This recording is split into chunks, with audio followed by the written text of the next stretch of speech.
Anyway, now we're on our radar. These were things that you and I passed around, and today you ought to look at this, and we're passing and bringing you into our email chain, but there are no reply alls here. So my on the radar is an article I read a while back during the pandemic that a magazine in San Francisco, SF Gate, did with an FBI hostage negotiator talking about, and that it was about pandemic things that I don't want to get into, but the FBI hostage negotiator had tips for relating to people, because the more you think about it, the more I've thought about it, there are some commonalities between hostage negotiation and fundraising. And if we ever start recording pre-show bumpers before the theme, that would be a good one. That goes in there. The things he pointed out to get someone to take a desired action that they may not want to take at the moment is to let them know that they're being heard, connect with them. Mm-hmm. You want to actively listen to them. You want to ask why they feel that way, why they think that, because you're wanting to dig deeper, not in a way to attack their thoughts, but dig deeper in and connect with them. It's a way to say, oh, well, tell me more about that. Why? How'd you learn that? Connect with them. It's all about deepening the connection. Mm-hmm. You got to be truthful. Okay. Even if you're promising pizza helicopters to Mexico, I mean, you got to be truthful. $1 million bucks. Yep.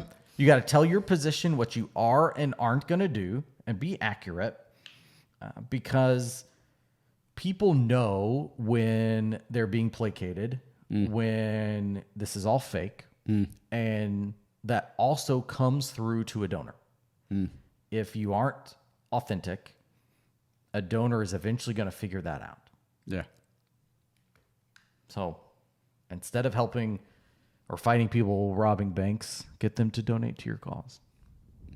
Okay.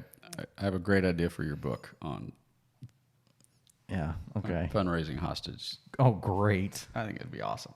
We'll get some reviews, that's for sure. Okay, mine is so different than that. I think we've talked about, if not, I in my mind, I think we've talked about cognitive bias, the things in our heads, the way we operate, that lead us to make bad decisions, and it's part of the wiring that we have.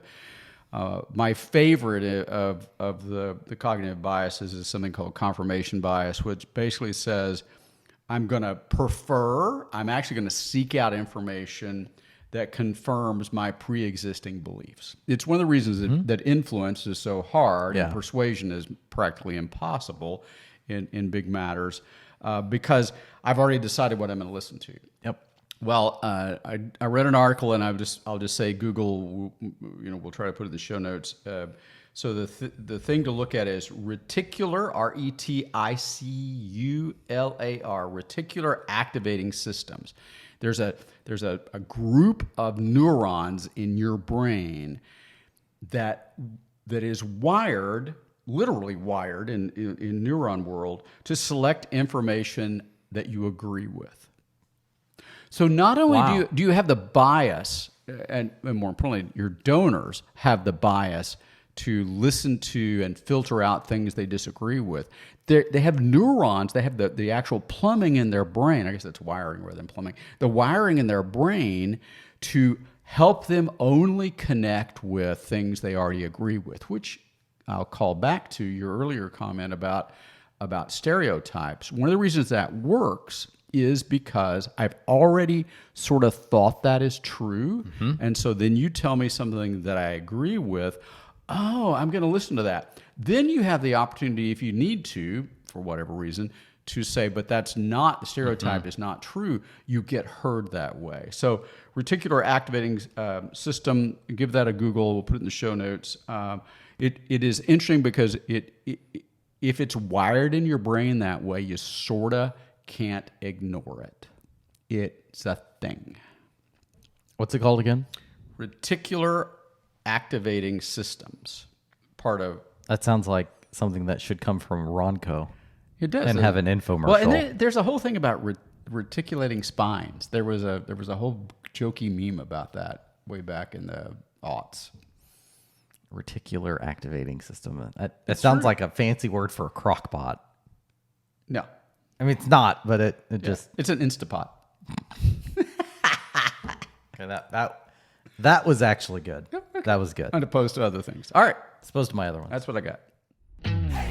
Thanks so much for listening to this episode of Not Your Father's Fundraising Podcast.